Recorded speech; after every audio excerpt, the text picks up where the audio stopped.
नमस्कार, ABC news में आपका स्वागत है। मैं हूं अनुराग सक्सेना। आज मुद्दा बड़ा गर्म है क्योंकि आज देश की संसद में कुछ ऐसा हुआ कि आज अभी तक उसकी चर्चा हो रही है और घमासान मचा हुआ है। जी हां, आज संसद के दोनों सदनों में यानी कि राज्यसभा और लोकसभा में जो नेता प्रतिपक्ष हैं मल्लिकार्जुन खड़गे और दूसरी तरफ राहुल गांधी, उन्होंने ऐसे ऐसे बयान दिए जिसके बाद अब सियासत गर्म होना तो लाजमी है। एक तरफ अगर बात करें लोकसभा में तो वहां पर राहुल गांधी ने जिस तरीके की भाषा शैली का इस्तेमाल किया, आज हिंदू धर्म को लेकर हिंदुत्व की बात करी, उन्होंने हिंसक बता दिया हिंदुओं को, उसको लेकर कहीं ना कहीं सियासत गर्म हो गई है। मुद्दों की बात करते करते हिंदू धर्म पर चले गए। इसके अलावा उन्होंने वहां पर बहुत सारी ऐसी बातें की कि उसके बीच में प्रधानमंत्री नरेंद्र मोदी और अमित शाह जी को खुद खड़ा होना पड़ा। इसके बाद अगर बात करें हम राज्यसभा की तरफ तो मल्लिकार्जुन खड़गे ने आज आरएसएस पर निशाना साधा। जी हां, पूरा मुद्दा यह था कि राष्ट्रपति जी का जो अभिभाषण हुआ था उस पर धन्यवाद प्रस्ताव देना था, लेकिन बात वहां पर आरएसएस की छिड़ गई और आरएसएस के छिड़ते ही ऐसी बातें निकल कर आई हैं कि अब घमासान मचा हुआ है। आज इस पर हम चर्चा करेंगे कि आखिरकार सियासत में धर्म, मजहब ये क्यों आता है और आता है तो किसी धर्म पर निशाना क्यों साधा जाता है। इसी पर हम चर्चा करेंगे कि सियासत क्यों ऐसी हो रही है कि आज मुद्दा यूं गरमाया हुआ है। देश के मुद्दों से भटक के दूसरी तरफ चीजें जा रही हैं। हमारे खास आज मेहमान भी जुड़ रहे हैं इस चर्चा में हमारे साथ। उनसे आपका परिचय करा देता हूं। हमारे साथ इस वक्त मौजूद हैं प्रदीप चौहान जी, बीजेपी नेता हैं हमारे साथ। दूसरी तरफ हमारे साथ कांग्रेस प्रवक्ता जितेंद्र तिवारी जी हैं और महेंद्र प्रताप संघ प्रचारक हमारे साथ हैं। आप तीनों का बहुत बहुत स्वागत है चर्चा में सर। और सबसे पहले जितेंद्र जी, आपकी आज की तस्वीर में मुझे कुछ खास दिखाई दे रहा है, क्योंकि आप इस तस्वीर में कुछ खास दिखा रहे हैं। स्पष्ट नहीं हो पा रहा है, लेकिन जहां तक महादेव की तस्वीर शायद ये आप दिखाना चाह रहे हैं। महादेव के परिवार की तस्वीर है। सोमवार है, भगवान भोले का दिन है, तो हमने भगवान भोले की मूर्ति रखी है। इसमें अगर किसी को आपत्ति हो तो नहीं, आपत्ति की कोई बात ही नहीं है, क्योंकि आज तो संसद में राहुल गांधी जी आपके जो नेता हैं उन्होंने भी वहां पर लेकर फोटोग्राफ्स गए थे महादेव के, और उसके अलावा जीसस के भी वो लेके गए, चर्चा उन्होंने की। लेकिन आज आखिरकार भगवान का सहारा क्यों लेना पड़ा, ये सबसे बड़ा सवाल है कि राहुल गांधी जी ने भगवान का सहारा क्यों लिया, और सहारा भी ऐसा लिया कि उन्होंने अपने हिसाब से आज हिंदू धर्म की अलग ही व्याख्या कर दी। जी, मैं बताना चाहूंगा, पहली चीज तो भगवान का सहारा कब किसने नहीं लिया। भगवान के सहारे के बिना कौन चलता है। ये कह देना कि राहुल गांधी जी ने आज भगवान का सहारा लिया, ये गलत। थोड़ा सा मैं इस पे आपत्ति करूंगा। संसद भवन के अंदर की बात की मैंने, संसद भवन के अंदर भगवान का सहारा राजनीतिक मंचों पे चुनाव में तो खूब लिया गया है।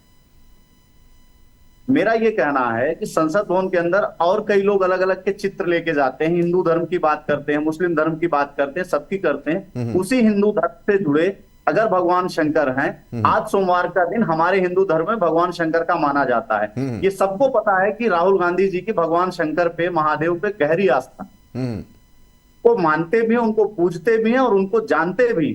तो अगर भगवान महादेव का चित्र दिखा करके कुछ बताना चाहते थे, कुछ समझाना चाहते थे, तो इसमें गलत क्या है। नहीं, लेकिन लेकिन संसद भवन है ना, वहां पर तो अलग नियम कानून होते हैं, कुछ नियम होते हैं ना, वहां पर आप सिर्फ धार्मिक प्रचार क्यों कर। मोबाइल लेके जा सकते हैं, मोबाइल लेके जाना है ना, पेन लेके जाना है। तो अगर एक चित्र महादेव का लेके चले गए तो ऐसा कौन सा पहाड़ टूट गया कि उनको सीधे मना करना पड़ा कि ये चित्र गलत। नहीं, लेकिन आप ये भी तो देखिए जितेंद्र जी, आप बार बार कह रहे हैं कि वहां पर मोबाइल ले जा सकते हैं, सारी चीजें ले जा सकते हैं, बहुत सारे लोग बहुत कुछ लेके जाते हैं, लेकिन आपको पता होगा कि आज जब यहां पर राहुल गांधी जी ने ये चित्र दिखाए हैं, उसके बाद जो सभापति महोदय थे उन्होंने भी उनको नियमों का हवाला दिया था। ये कुछ देर पहले उनके ही पार्टी के एक सांसद महोदय नियमों का हवाला दे रहे थे, तो उनको उसका भी जिक्र किया गया था वहां पर। अनुराग जी, फिर मैं वही कहूंगा कि उन्होंने नियमों का हवाला, उन्होंने ये कहा कि आपके सांसद कह रहे हैं कि संसद की नियमानुसार कार्रवाई चले 135 और इस पे, लेकिन उन्होंने ये नहीं कहा कि शंकर भगवान का चित्र दिखाना गलत है। तो अगर आप ये नहीं कह रहे हैं, नहीं, मान लिया संसद भवन में चित्र दिखाना गलत नहीं, लेकिन हिंदू धर्म जो है, सनातन धर्म जो है, उसको लेकर अपने मन से मैनिपुलेट करके अपनी तरीके से उनके देवी देवताओं के विषय में बात करना और ये कहना कि जो लोग हैं हिंदू धर्म को मानते हैं वो एक्चुअल में हिंदू धर्म के लोग हैं ही नहीं, वो हिंदू धर्म के नाम पर हिंसा करते हैं। ये क्या है? हिंदू धर्म ने कब हिंसा की? ऐसा कब कहा उन्होंने? ऐसा कब कहा आपने?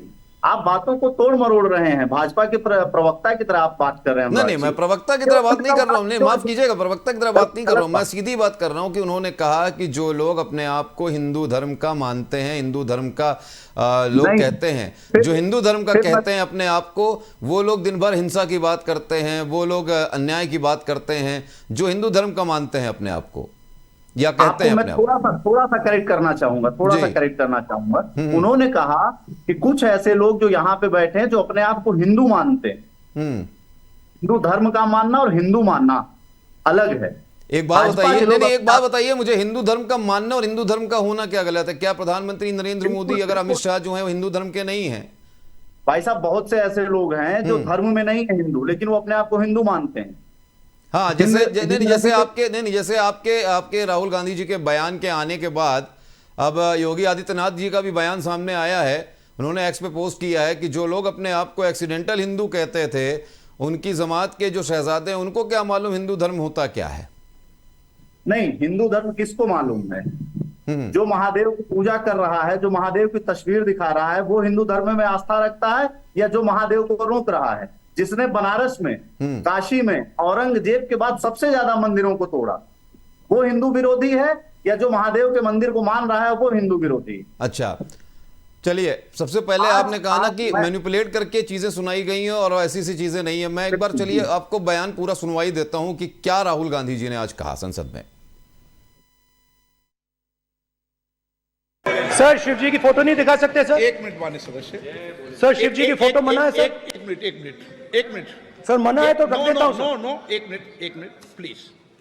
आपने सवाल उठाया, आपके माननीय सदस्यगण 353 का नियम बता रहे थे, 352 का नियम बताया। No, please no. आपने कहा इस नियम प्रक्रिया से सदन चलना चाहिए। नियम प्रक्रिया में कोई भी प्ले कार्ड, कोई भी चिन्ह को सदन में नहीं दिखाया जा सकता। आपने कहा नियम से, ऐसा नहीं है। माइक दीजिए सर जी। सर, क्या इस हाउस में शिव जी की फोटो दिखाना मना है? माननीय सदस्य, आप बस ये बता दीजिए माननीय सदस्य सर, मना है या नहीं? कोई भी चित्र को दिखाने के तो शिव जी का चित्र इस हाउस में दिखा रहे के सारे महापुरुषों ने अहिंसा की बात की, डर मिटाने की बात की। डरो मत, डराओ मत, डरो मत, डराओ मत। और दूसरी तरफ शिव जी कहते हैं डरो मत, डराओ मत, अभय मुद्रा दिखाते हैं, अहिंसा की बात करते हैं, त्रिशूल को जमीन में गाड़ देते हैं। और जो लोग अपने आप को हिंदू कहते हैं वो 24 घंटा हिंसा हिंसा हिंसा, नफरत नफरत नफरत, असत्य सत्य असत्य।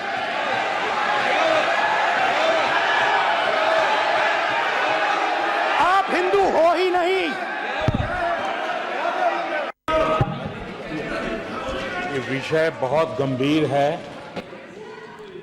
पूरे हिंदू समाज को हिंसक कहना ये गंभीर विषय है।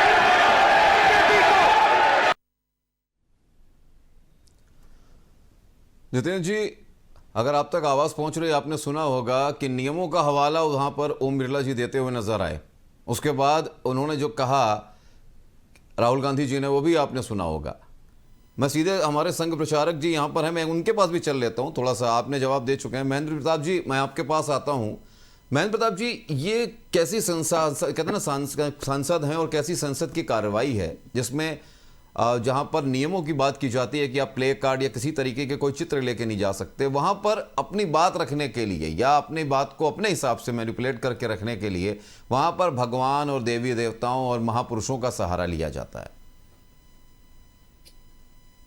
देखिए, मैं आपको एक बात बताऊं, संसद जो है वो संविधान के अनुरूप चलती है और संसद में किसी चित्र को ले जाना, किसी अखबार की कटिंग को ले जाना, किसी ऐसे पेपर को ले जाना जिसकी संविधान में मान्यता नहीं है, और राहुल गांधी तो जिसको कहना चाहिए कि अभी अभी नेता प्रतिपक्ष बने हैं, तो उनको अपने एडवाइजरों से, सलाहकारों से ये सब चीजें समझनी पड़ेगी कि संसद की गरिमा के अनुरूप संसदीय आचरण रखें। भगवान का फोटो आप जेब में रख सकते हो, भगवान का फोटो आप दिखा सकते हो, भगवान का फोटो आप संसद में ले जाओ, आपत्ति नहीं है।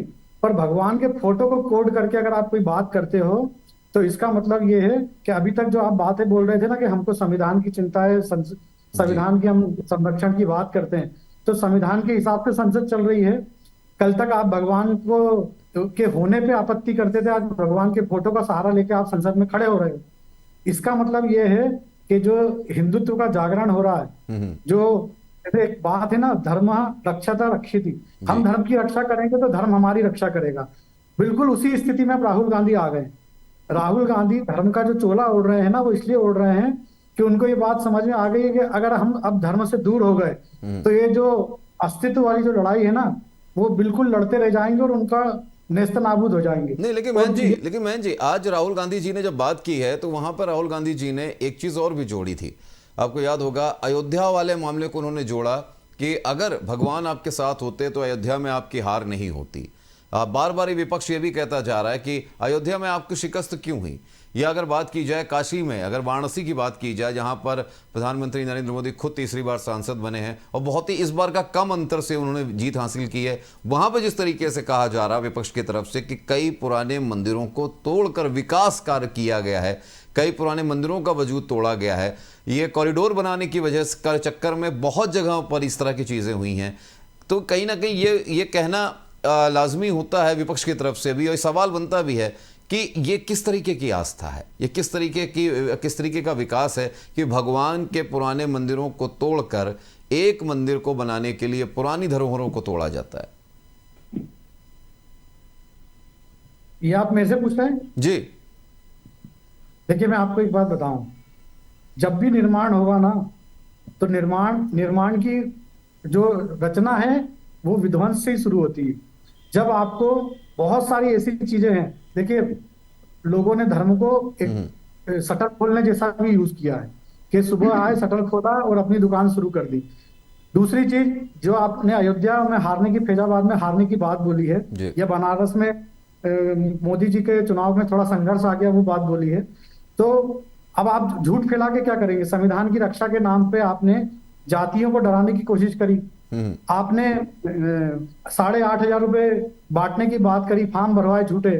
तो आप जिसको बोलना चाहिए, तिकड़म एक बार लगा सकते हो, तिकड़म आपकी एक बार चल सकती है, तिकड़म से आप जीवन नहीं जी सकते, तिकड़म से आप राजनीति में हमेशा सरवाइव नहीं कर सकते। तो एक बार जिसको बोलते हैं काठ की हांडी चढ़ चुकी है, लेकिन वो अब दोबारा नहीं चलेगी। अब जिसको बोलना चाहिए बंद मुट्ठी थी, वो खुल गई है। सबको समझ में आ गया कि कांग्रेस, सपा, ये लोग क्या झूठ फैला के और संसदीय उसको सांसद जिता के लाए हैं। इस तरह की चीजें बहुत दिन नहीं चल पाती। और जहां तक मंदिरों की बात है, तो जो भी मंदिर हटे हैं वो सब सहमति से हटे हैं। और जब हम एक बड़े स्थान के लिए, जैसा एक बोलते हैं ना कि जब देश का भला चाहते हो तो प्रदेश के हित का त्याग करो, जब प्रदेश का हित का त्याग कर भला चाहते हो तो जिले के हित का त्याग करो, और जब जिले का हित चाहते हो तो परिवार के हित का त्याग करो, और जब परिवार का हित चाहते हो तो व्यक्तिगत हित का त्याग करो। तो ये बहुत छोटी छोटी बातें हैं। जिन लोगों को मुआवजा मिलना था, जिन लोगों को उसमें से अनुदान मिलना था, वो सब चीजें मिली होंगी, या कहीं कोई कोर कसर रह गई होगी तो उसको सरकारें ठीक करेंगी। लेकिन कुल मिला के, भ्रम फैला के अगर इनको लगता है कि इन्होंने बहुत बड़ी सफलता पा ली, तो ये मुगालता बहुत अच्छा है। इस मुगालते को इनको पाले रहना चाहिए। आने वाले दिनों में ये मुगालता पूरी तरह से दूर हो जाए। जितेंद्र जी, हम आपके पास आएंगे। प्रदीप जी हमारे साथ जुड़े हैं, हम सवाल एक साथ ही ले लेते हैं। प्रदीप जी, आज संसद में जिस तरीके की चीजें हुई हैं, चाहे वो राज्यसभा की बात करें, लोकसभा की बात करें, आपने सुना होगा, खासतौर से राहुल गांधी की हम बात कर लेते हैं। राहुल गांधी जी ने जिस तरीके की चीजों का इस्तेमाल किया, भाषा शैली का इस्तेमाल किया है, जिस तरीके से उन्होंने मैनिपुलेट किया, और दूसरी बात यह कि प्रधानमंत्री पद पर आसीन एक व्यक्ति के लिए जिस तरीके की भाषा उन्होंने आज इस्तेमाल की, वो किस तरीके से आप देखते हैं कि परमात्मा के तंज कसते हुए कि परमात्मा के साथ उनकी आत्मा सीधे कनेक्ट है, वो बायोलॉजिकल नहीं है। बायोलॉजिकल केवल हम लोग हैं, प्रधानमंत्री नरेंद्र मोदी बायोलॉजिकल नहीं है, वो अवतारी पुरुष हैं। अनुराग जी, अब मैं राहुल जी के बारे में क्या कहूं। वो हमारे भारत के नेता प्रतिपक्ष हैं। लगातार 10 वर्ष के बाद उन्हें जनता ने इस लायक समझा कि वो नेता प्रतिपक्ष बन जाएं। तो उन्हें कम से कम जनता का धन्यवाद देना चाहिए था कि हमें नेता प्रतिपक्ष बनने लायक मैंडेट मिल गया है, तो हम जनता को की सेवा करें। और जो एक प्रतिपक्ष की भूमिका है सरकार को सदैव जागृत रखने की, जनहित के मुद्दों को उठाने की, सहयोग करने की, लेकिन वो तो कर नहीं रहे। असल में वो 99 सीट के आ गई। लगातार 3 चुनाव में वो दहाई का आंकड़ा नहीं, मतलब डबल डिजिट से ऊपर नहीं जा पाए हैं। ये नहीं सोच रहे हैं, लेकिन वो उन्हें लग रहा है कि हम तो जीत गए, हम तो जीत गए। अरे भाई, आप महामहिम राष्ट्रपति हमारे देश के राष्ट्राध्यक्ष हैं, उनका अभिभाषण आप उसमें जो भी आपको पूरा समय मिलेगा नेता प्रतिपक्ष के नाते आपके सांसदों को मिलेगा, अपने विषय रखिए। लेकिन वही घिसे पिटे चुनावी जुमलेबाजी, अरे ठीक है, जब चुनाव होता है तो कुछ अतिरेक की बातें हो जाती, लेकिन चुनाव खत्म हो जाता तो लोग वास्तविक मुद्दों पर आ जाते हैं। सदन चल रहा 5 साल पड़ा अभी, लेकिन उनको ऐसा लग रहा है कि ये कोई सदन की पहली बैठक नहीं, सदन की अंतिम बैठक है, हम फिर चुनाव में जाने वाले हैं। उनको ये समझना चाहिए। और मैंने ये जो आपने मुझे भी दिखाया, मेरा थोड़ा नेटवर्क डिस्टर्ब हो गया था, मैं सुन नहीं पाया और मैं आज सदन की कार्रवाई भी नहीं देख पाया, चूंकि मैं आज ग्रामीण क्षेत्र में आ गया था। 1-2 जगह लोगों की गमी थी। एक हमारे पैरामिलिट्री के जवान शहीद हो गए थे, उनके गांव में मैं कल नहीं जा पाया, तो उनके परिवार से मिलने चला गया, तो मैं देहात में था, तो आज मैं सुन नहीं पाया। लेकिन जो आपने पूरा लबोलबाब बताया है, जो मैं अभी जितेंद्र जी को सुन रहा था और हमारे वरिष्ठ विचारक बैठे, इनको सुन पाया। भाई, वास्तव में जो लोग भगवान के अस्तित्व को नकारते थे, हिंदू धर्म को नकारते थे, हिंदू धर्म को आतंकवादी कहते थे, आज उन लोगों को अपनी को प्रासंगिक बनाने के लिए धर्म को, हिंदू देवी देवताओं का सहारा लेना पड़ेगा, भले ही वो नकारात्मक तरीके से ले रहे हो। पहले तो हमारे लिए वैचारिक यही जीत है कि कम से कम वो राम की बात करने लगे, कम से कम वो ये तो करने लगे कि हाँ राम है। वो कह रहे हैं कि लेकिन प्रदीप जी जो आप कह रहे हैं कि केवल ये मुद्दे, नहीं प्रदीप जी आप जो कह रहे हैं कि ये मुद्दे केवल उठाए गए, लेकिन ऐसा नहीं है। राहुल गांधी ने वहां पर जो सदन है वहां पर मुद्दे और भी उठाए।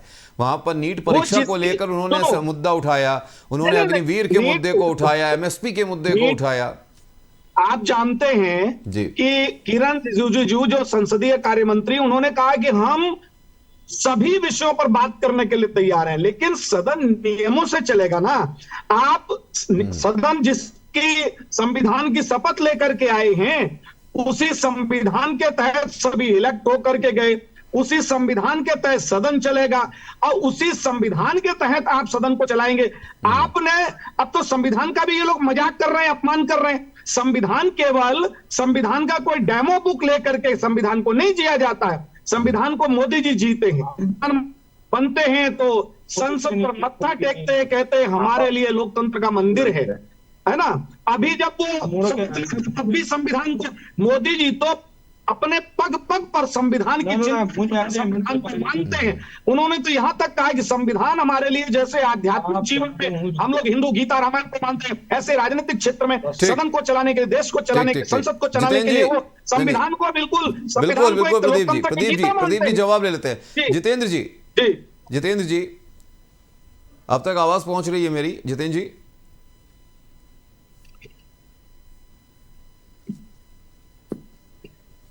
चलिए अब बात कर लेते हैं। हमारे साथ महेंद्र प्रताप जी हैं। महेंद्र प्रताप जी, आज एक चीज और हुई है सदन में।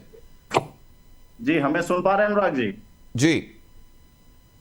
जी मैं बोलूं? जी जितेंद्र जी, आपने सुना प्रदीप जी ने क्या कहा? प्रदीप जी ने सीधे सीधे कहा है कि इनके पास बात करने के लिए कुछ नहीं है, कोई मुद्दे नहीं है। लेकिन मैंने इनको बताया कि आज सदन में राहुल गांधी जी ने नीट परीक्षा को लेकर बात की, एमएसपी को लेकर बात करी, और भी कई मुद्दों पर उन्होंने अपनी बात रखी।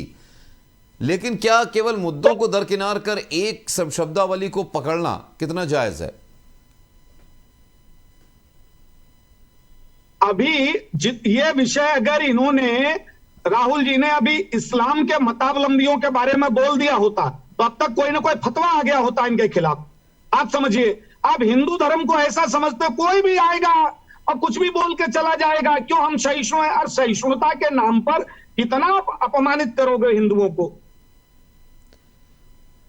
नहीं, बिल्कुल सही बात है। सवाल हमारा जो था वो जितेंद्र जी से था। जितेंद्र जी हमारे साथ कनेक्ट नहीं हो पा रहे, लेकिन हम चलते हैं महेंद्र प्रताप जी के पास। महेंद्र प्रताप जी, आज राज्यसभा में नेता प्रतिपक्ष जो हैं खड़गे साहब, उन्होंने एक बात कही और वो बात सीधा सीधा निशाना थी आरएसएस के ऊपर। आज बहुत बड़ा एक सवाल जो लगातार कई वर्षों से उठता आ रहा है, करीब 70-75 साल हो चुके हैं, और लोग हमेशा ये कहते आए हैं कि आखिरकार महात्मा गांधी की जो मृत्यु है, या कहा जाए उनकी जो हत्या है, वो नाथूराम गोडसे ने की। लेकिन नाथूराम गोडसे के नाम के साथ आरएसएस का नाम जोड़ना, ये जो एक चीज़ है वो आज फिर से राज्यसभा में मल्लिकार्जुन खड़गे ने की, और उन्होंने कहा कि आरएसएस की जो सोच है, आरएसएस की जो विचारधारा है, वो देश के लिए खतरनाक है। आप इस पर क्या कहेंगे, क्योंकि आप खुद संघ प्रचारक हैं सर? देखिए, मैं आपको एक बात बोलूं, मल्लिकार्जुन खड़गे जी को उस डिसीजन को पढ़ लेना चाहिए जिसमें भारत के न्यायालय ने महात्मा गांधी जी की हत्या में संघ को क्लीन चिट दी है, एक बात, और इस बात को पूरी तरह से डिनाई किया है कि नाथूराम गोडसे का आरएसएस के साथ किसी प्रकार का संबंध था। कांग्रेस के नेता ये गलती करते हैं, उसके बाद कोर्ट में मानहानि के लिए खड़े हो जाते हैं। कारण क्या है कि जब जब संघ पे इस तरह के आरोप लगाएंगे तो कोई भी संघ समर्थक उनको कोर्ट में खड़ा कर देगा, फिर जाके माफी मांगेंगे, फिर जाके गिड़गिड़ाएंगे, फिर जाके हाथ पैर पड़ेंगे। तो कहने का मतलब ये कि इनको बार बार समझ में नहीं आ रही 70 साल 75 साल में ये बात की कि नाथूराम गोडसे और आरएसएस का किसी प्रकार से संबंध ही नहीं था। वो एक ऐसा व्यक्ति था जिसके दिमाग में बात आई कि गांधी जी का कोई निर्णय गलत हुआ है, उसने जाके गांधी जी को गोली मारी, और उसका विरोध संघ भी करता है। संघ का नाथूराम गोडसे से कोई लेना देना नहीं, और ये बात हम नहीं कह रहे, ये बात न्यायालय तक कह चुका है। उसके बाद अगर मल्लिकार्जुन खड़गे जो अपने नाम के ऊपर खुद ही तोहमत लगा रहे हैं, भगवान शंकर के नाम को उन्होंने आत्मसात किया हुआ है, और पूरे समय हिंदू धर्म के और हिंदू धर्म के अनुयायियों के खिलाफ वो वक्तव्य देते हैं। ऐसे व्यक्ति, मेरे को तो आश्चर्य होता है कि उनको संसद में मतलब कैसे वो अपने आप को सर्वाइव कर रहे हैं, बहुत बड़ी बात। नहीं, लेकिन महेंद्र जी, एक ये जो नाथूराम गोडसे को लेकर जो एक सस्पेंस बना रहता है लगातार, ये आज का नहीं है, कई वर्षों का है। वो बात एक अलग है कि गांधी जी की हत्या के 66 साल बाद, यानी कि आज से 9 साल पहले, खुद आरएसएस की तरफ से एक वक्तव्य दिया गया था, इसमें सफाई दी गई थी कि गोडसे जो है विकृत जो मानसिक तरीके से विकृत मनोवृत्ति का शिकार था। उसका काम लज्जापूर्ण था जो महात्मा गांधी की हत्या की गई, और गांधी सरीखे महापुरुष की हत्या को संघ जो है, वो नेता जो हैं संघ के, वो अक्षम्य और राष्ट्र विरोधी मानते हैं। ये कहा गया था, आरएसएस की तरफ से सफाई दी गई थी।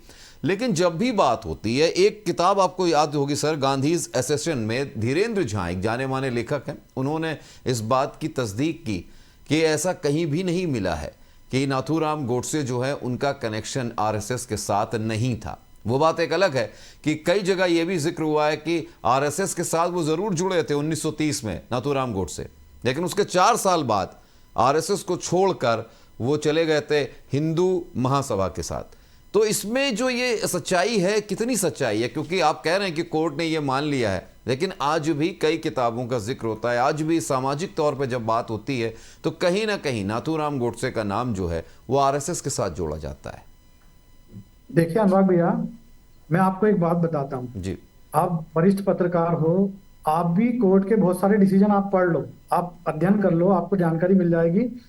जिन भी लोगों ने नाथूराम गोडसे को आरएसएस के साथ जोड़ा है जी, उनमें से बहुत सारे लोग फिर कोर्ट में जाके क्षमा याचना करके आए, क्योंकि कोर्ट, देखिए भारत का संविधान है ना, न्यायपालिका भी एक चीज है ना।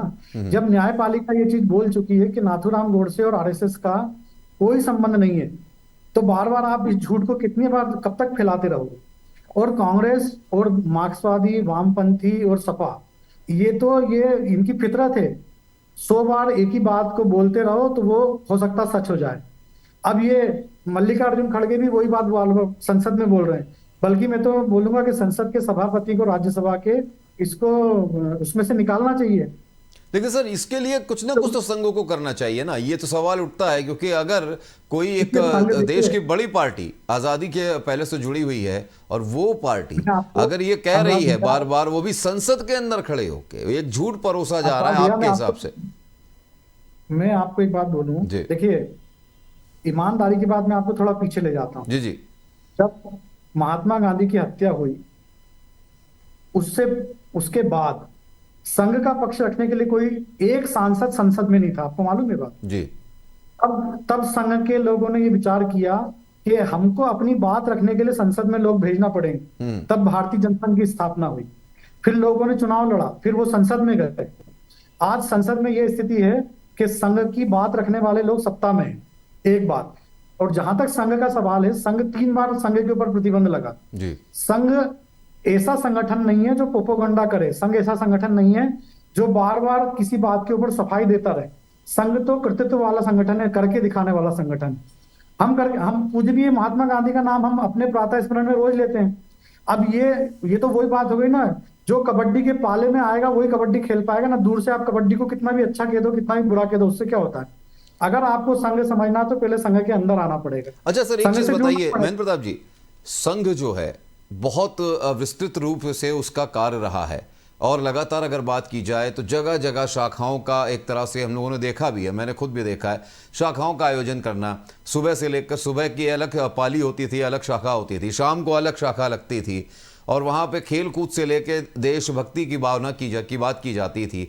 और सबसे बड़ी बात, एक संघ की जो प्रार्थना है, नमस्ते सदा वत्सले मातृभूमि, मतलब मातृभूमि की जो प्रार्थना की जाती है, आज आखिरकार जब संघ की बात की जाती है और ये खड़गे जैसे जो नेता हैं, प्रतिपक्ष बड़े नेता हैं, ये संसद भवन के अंदर खड़े होकर कहते हैं कि पिछले 10 सालों में आरएसएस की जो विचारधारा है उसने ये देश की जो शिक्षा पद्धति है उस पर कब्जा कर लिया है।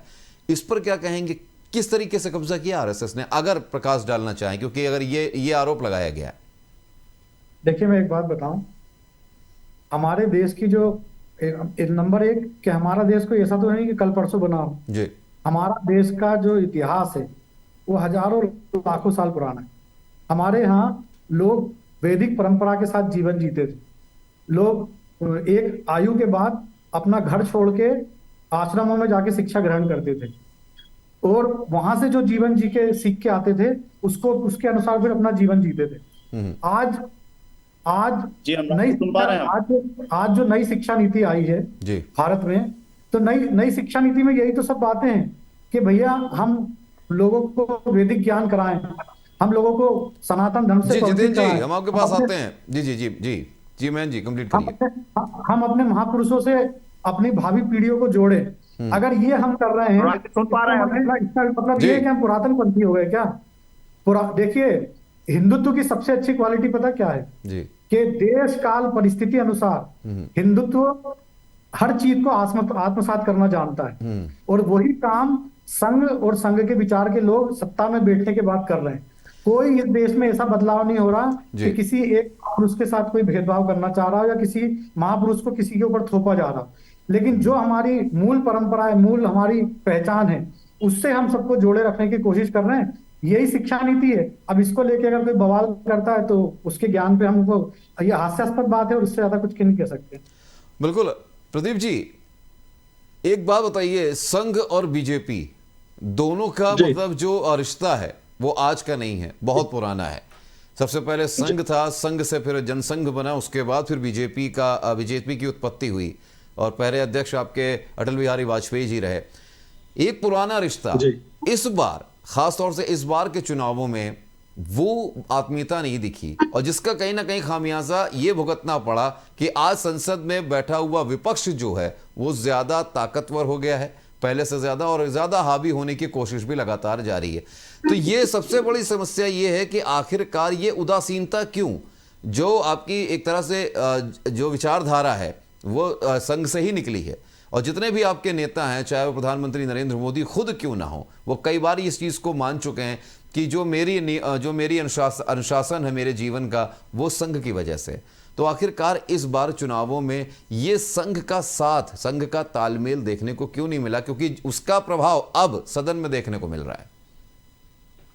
ऐसा है अनुराग जी, संघ राजनीति नहीं करता, संघ कोई राजनीतिक दल नहीं है। संघ तो सामाजिक संगठन है और संघ का काम है व्यक्ति निर्माण करना, कार्यकर्ताओं में समाज से कार्यकर्ता लेना और उनको मातृभूमि के प्रति समर्पण का भाव देना, उनको अपनी देश और संस्कृति से, महापुरुषों से प्यार करना, धरती माँ से, गंगा, गीता, माता पिता, हमारे पर्यावरण, मतलब संघ एक पूरा सर्वांगीण जो हमारा सामाजिक जीवन है उसको लेकर के चलता है। तो संघ कोई राजनीति नहीं करता है। संघ के विचारों को विपक्षी मानने लगे तो संघ के विपक्षियों में भी कार्यकर्ता देने लगेगा, आप ये समझ लो। लेकिन है क्या, जो लोग हिंदू धर्म को, भारतीय संस्कृति को नीचा दिखाने का काम करते हैं उनको संघ की बातें बुरी लगती हैं। संघ राजनीति करता नहीं, संघ के, जैसे मैं स्वयंसेवक हूं, मैं भाजपा में काम करता हूं, मुझे कोई संघ कोई दिशा निर्देश नहीं जारी करता, मुझे मालूम है संघ ने मुझे क्या सिखाया। संघ ने सिखाया है कि प्रत्येक भारतीय जो इस भारत भूमि को अपनी मां मानता है वो हमारा सहोदर है, मेरे भाई जैसा है। बस हमें ना कोई घृणा सिखाई जाती, ना कोई नफरत सिखाई जाती।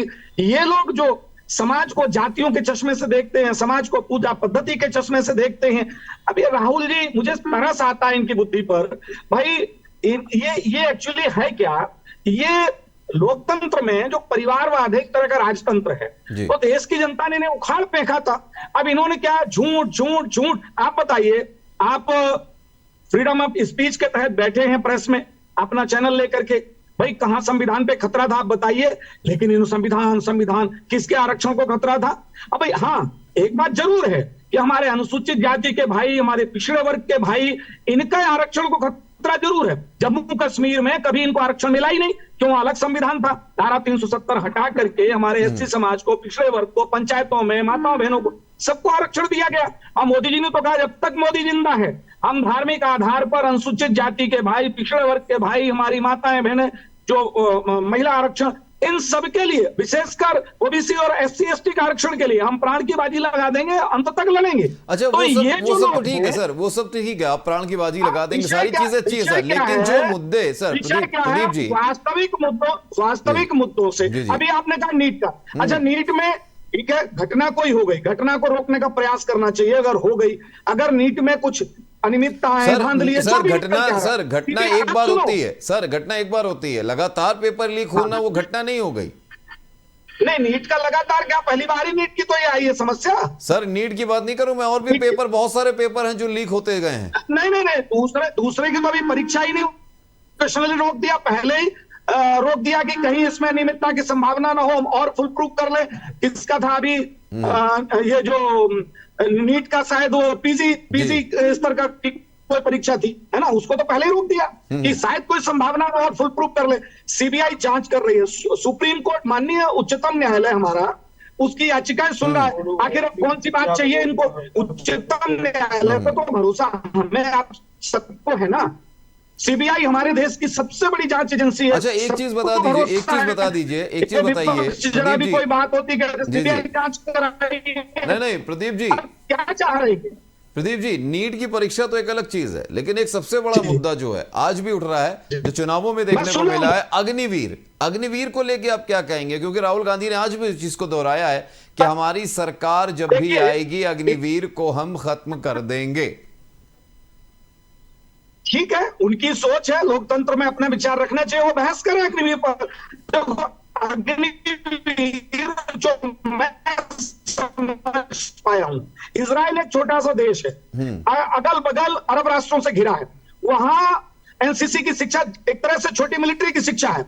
अब अग्निवीर एक तरह से ऐसे लोग जो अनुशासन प्रिय हों, देश को, समाज को, बहुत से हमारे युवा शुरू में नहीं समझ पाते, कुछ श्रृंखल हो जाते हैं, कुछ ना कुछ अनैतिक असामाजिक कर डालते हैं, लेकिन इनको ये 4 वर्ष अगर मिलते हैं देश की माटी से, लेकिन प्रदीप जी, सुनो अनुराग जी, उनमें से अच्छा ये बताइए, एनसीसी लोग क्यों सीखते? मुझे इसका जवाब दे दो अनुराग जी, एनसीसी क्यों सीखते? ये एक तरह से समाज में अनुशासन, अच्छा फिर अनुशासन भी हो, देश प्रेम की भावना भी हो, प्रशिक्षित भी हो, जब कभी जरूरत आ जाए राष्ट्र की सेवा के लिए खड़े भी हो। 25% उसमें जो टॉप होंगे सेना में जाएंगे, बचे हुए उनको पैसा भी दिया जाएगा, और दूसरे जो प्रांतीय पुलिस बल हैं, अन्य जो हमारे सुरक्षा एजेंसियां, सब में उनको प्राथमिकता दी जाएगी।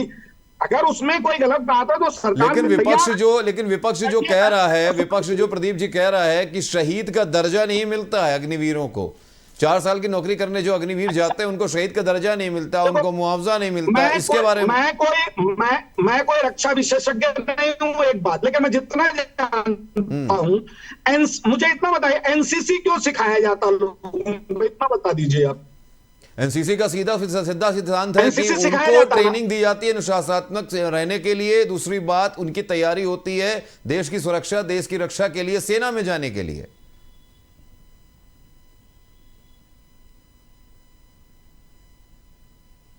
तो मुझे तो उचित रूप दिखाई पड़ता है एनसीसी का, एक बहुत परिष्कृत रूप, कि उन्हें 4 वर्ष का रेगुलर सेना का प्रशिक्षण दिया जाता है।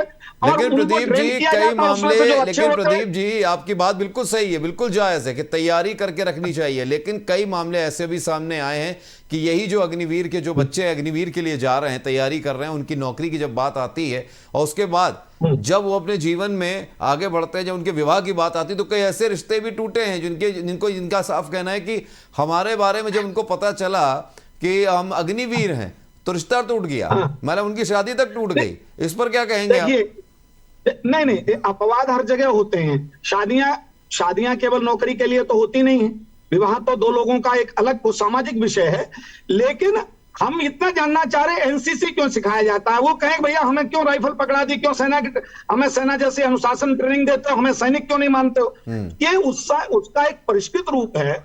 जैसे इजराइल में हमारा जो भी युवा है फिजिकल फिट है, उसको एक तरह से सैन्य प्रशिक्षण हो, और प्रशिक्षण कोई उसको फ्री में ना हो, वो 4 वर्ष सेना में सेवा करे, जो बहुत टॉपेस्ट है वो 25% सेना में जाए, बचे हुओं को बाकी सेवाओं में, प्रांतीय पुलिस बल में, पैरामिलिट्री फोर्सेज हैं, अन्य सुरक्षा एजेंसियां हैं, बैंक इत्यादि हैं, सब में उनको कुल मिला के आप ये मानते हैं कि केवल ये मानसिकता है, अपनी अपनी सोच है, जो विदेशों में जो चीजें अप्लाई हैं कि वहां के युवा, हर युवा को इतने सारे आप जानकारी करिए, आपके पास सोर्सेस हैं। इजराइल में वहां की बेटियां भी ऑटोमेटिक राइफल लिए खड़ी होती हैं। अगर उनको सूचना मिल जाती है दुश्मन ने हमला किया तो बेटियां तक जाती हैं बॉर्डर पर लड़ने के लिए। सिर्फ इजराइल नहीं, रूस की बात भी मैं कर रहा हूं, ब्रिटेन की बात भी कर रहा हूं, हर जगह पर एक रूल होता है कि इतने वर्षों के लिए हर युवा को देश की सुरक्षा सेना में जाना पड़ेगा। आए दिन हम सुनते हैं कि फला युवा वो बीटेक कर रहा था, एमटेक कर रहा था, ये फ्रॉड कर दिया और उसने अपने दोस्त के साथ मिलकर के किसी प्रेम में आकर के किसी की हत्या कर दी। आए दिन समाचार आते हैं। तो सोच ये है कि युवाओं को मोटिवेट करना, सही रास्ता दिखाना, और केवल छूछा नहीं, खाली नहीं, उनको 4 वर्ष के बाद में एक भारी भरकम पैसा पैकेज प्रशिक्षण देकर के समाज में वापस भी करना, जो उसमें सिलेक्ट नहीं हो पाते, जो 25% में नहीं आते उनको, और आगे की सेवाओं में, दूसरी सेवाओं में भी प्राथमिकता देना, ये विषय है। इसको पॉजिटिव लेना चाहिए था, लेकिन विपक्ष के पास कुछ है तो नहीं, कुछ है। और अब आप परीक्षा लीक का कह रहे थे, अरे अब परीक्षा कम से कम लीक की जानकारी तो हो जाती थी, पहले तो कॉपियां भर जाती थी।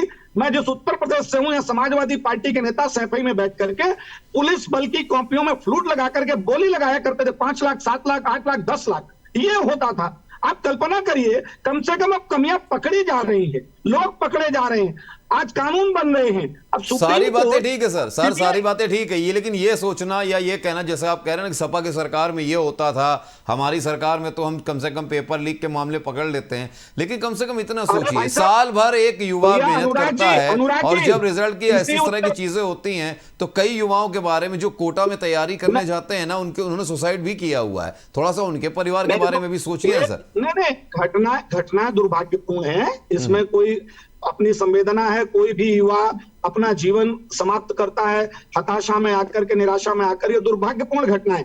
लेकिन 1 अरब 40 करोड़ का देश, वहां सारी घटनाओं को वो एक अपना सिस्टम है ना, पॉलिटिकल लीडरशिप जो आ गई, तंत्र किसके पास है?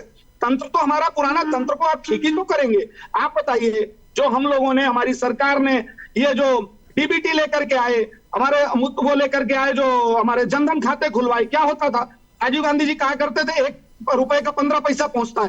तो हम लोग लीकेज धीरे धीरे जैसे सरकारी योजनाओं में रोक रहे, परीक्षाओं में भी रोकेंगे, कर रहे हैं प्रयास।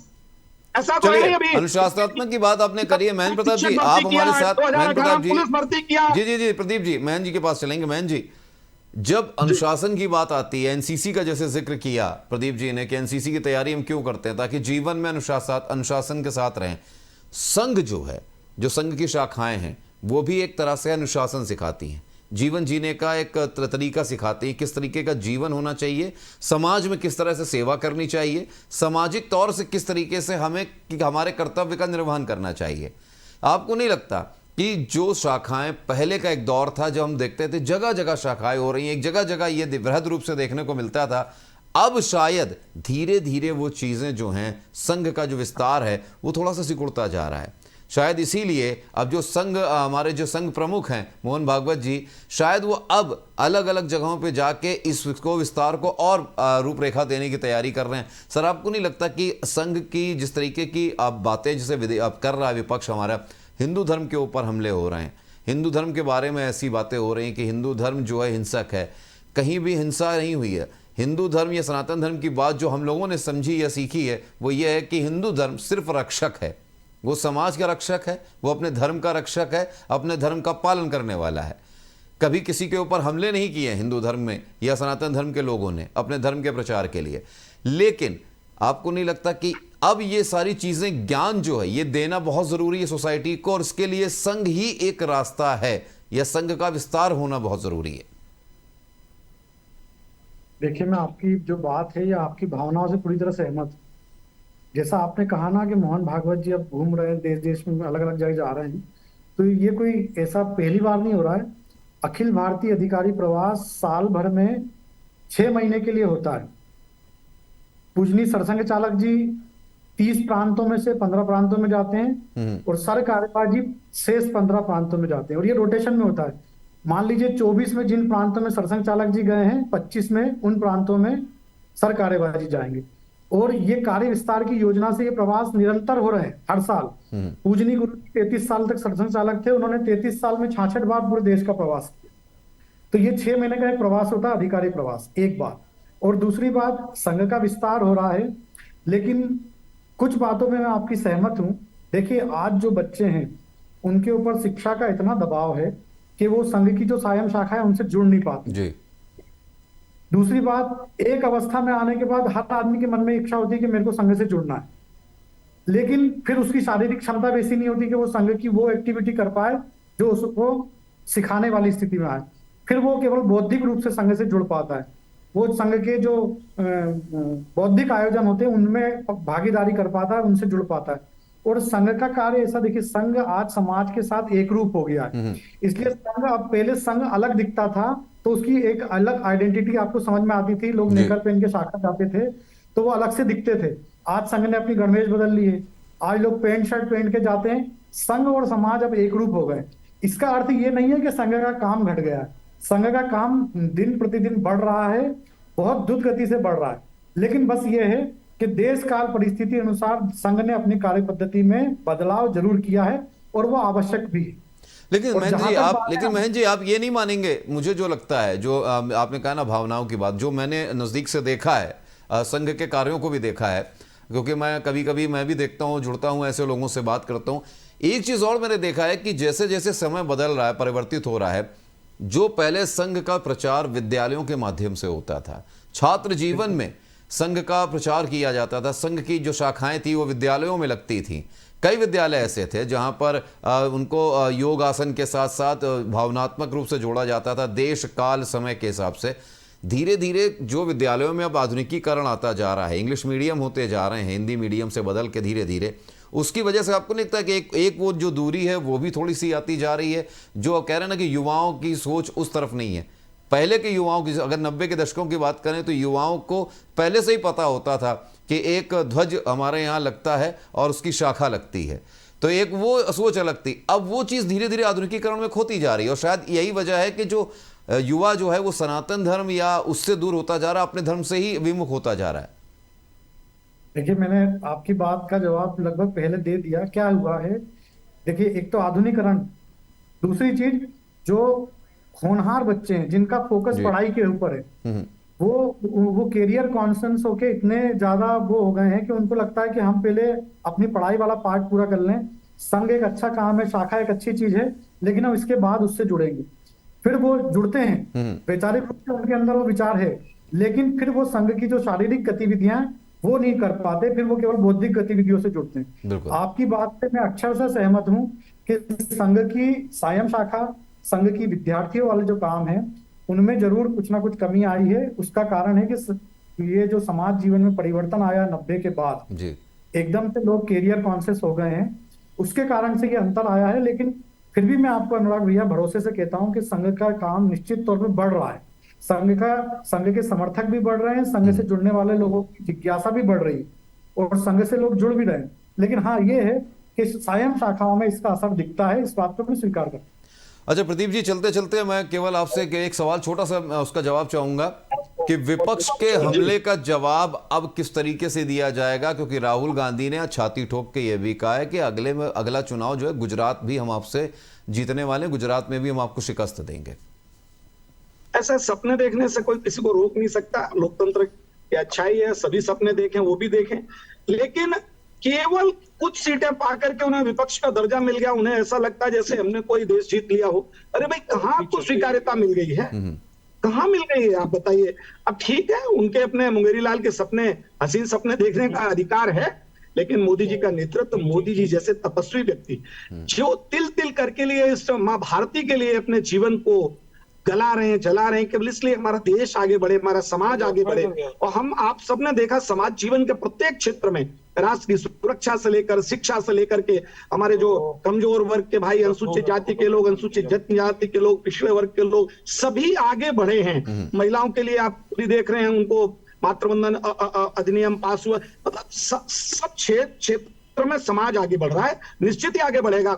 विपक्ष का काम हो हल्ला करना है। मैं समझ रहा हूं राहुल जी को विपक्ष का दर्जा मिला था, विपक्ष के नेता बनने का अवसर मिला था, तो जिम्मेदारी से निभाएंगे। लेकिन पहली बैठक में महामहिम राष्ट्रपति जो हमारी राष्ट्राध्यक्ष हैं, उनके अभिभाषण पर इस तरह की इररिलेवेंट बातें करना, जो अप्रासंगिक बातें करना, जो उनके अभिभाषण से कुछ जुड़ी हुई नहीं है, तो एक तरह से पूरी देश की जनता देख रही है लाइव, और वो उनका आकलन करेगी। निश्चित ही जो थोड़ा बहुत उनको ये संजीवनी मिली थी, वो संजीवनी उनकी समाप्त हो जाएगी, फिर वहीं पहुंच जाएंगे, फिर तरसेंगे 10 साल कि अब हम 50, 55 पे कैसे आए, कैसे नेता प्रतिपक्ष बने।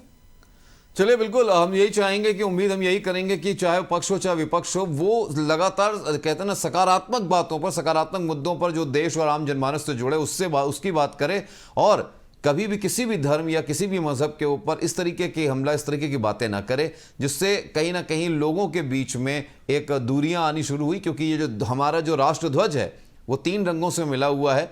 एक तो केसरिया, यानी कि अगर धर्म के हिसाब से कहें तो सनातन धर्म, और हरे रंग की धर्म के हिसाब से कहें तो वो हो गया हमारा बाकी जो धर्म है। और बीच में जो ये सफ़ेद पोश हैं, जो ये हमारे देश के नेता हैं जो सफ़ेद धारण करके घूमते हैं, इनका काम है कि इन दोनों को जोड़ कर रखें, तभी हमारा देश जो है, तभी हमारा जो ध्वज है वो सार्थक रूप से कह पाएगा और सार्थक रूप से संविधान की परिभाषा को गढ़ पाएगा। आप दोनों का बहुत बहुत शुक्रिया हमसे जुड़ने के लिए, और आज की चर्चा में इतना ही। अगले किसी अंक में फिर होगी आपसे मुलाकात, तब तक आप देखते रहिए ABC न्यूज़। मुझे दीजिए इजाज़त, नमस्कार।